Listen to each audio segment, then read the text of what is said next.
Hi, my name is Mohuli Ganguly. I'm from Pasadena, and I go to LaSalle College Preparatory, and this is my presentation for my LA County science project. Um, I will be explaining my experiment that examined the effects of heart supplements on the differentiation process of human-induced pluripotent stem cells that turned into cardiomyocytes. So I'm going to skip to the problem. The problem here is that there is a procedure to differentiate stem cells into cardiomyocytes, but this causes a very low yield of stem cell of cardiomyocytes because there's a lot of stem cell death. So what I was trying to see is if heart supplements are added before the stem cells are turned into these cardiomyocytes, then if that will have an effect on the differentiation process, and will that have an effect on the cell yield as well.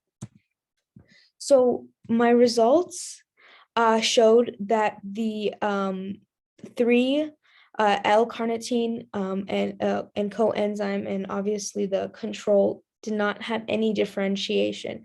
As you can see, the fluorescent red from the staining is not very light, and though it may be light, it isn't light compared to the omega-3 fatty acid.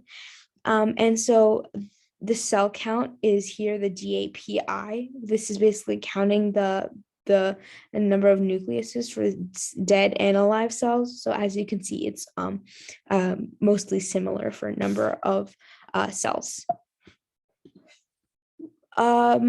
This is the omega-3. So the thing about omega-3 is that it did differentiate the cardiac marker NKX 2.5 did show that it differentiated. However, it had the second most amount of cell death, which is really strange because when these cells differentiate into cardiomyocytes, you would think, you could assume that these cells would have a lot of cardiomyocytes because there's so much differentiating going on. However, that is not true in this case. And I will go into the reasoning why right now.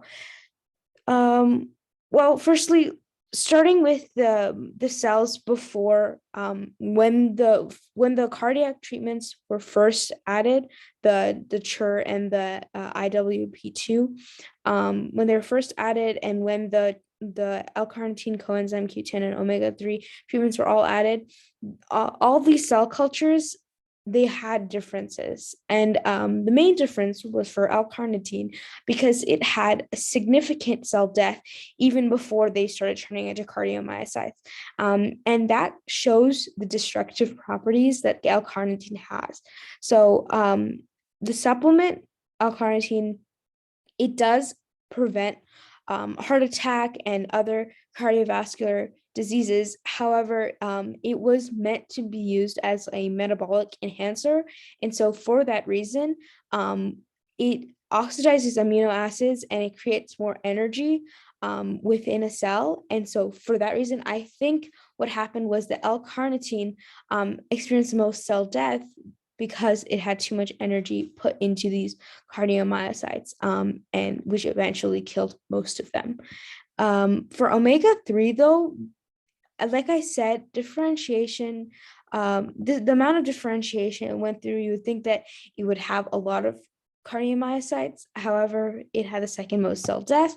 And the reasoning behind this is it most likely lacked a lot of space and nutrients within that well. And so since the cardiomyocytes kept growing, didn't have space. And so all of the cells couldn't get the right amount of medium or the right amount of cell food that it needed. And so because of that lack of space and nutrients, most of them had died.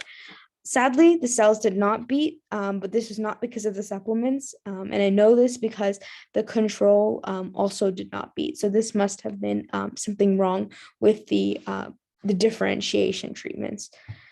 So this is an ongoing experiment. The next phase for this, which I'm starting, is that I would like to test different concentrations for L-carnitine and for L-carnitine for coenzyme Q10 because they did not reach, they didn't have any differentiation marker. And so I wanted to see if I increased that concentration, if they would be able to have any differentiation, like the same way that omega-3 did. Thank you so much for listening. Here's my works cited. And yeah, thank you.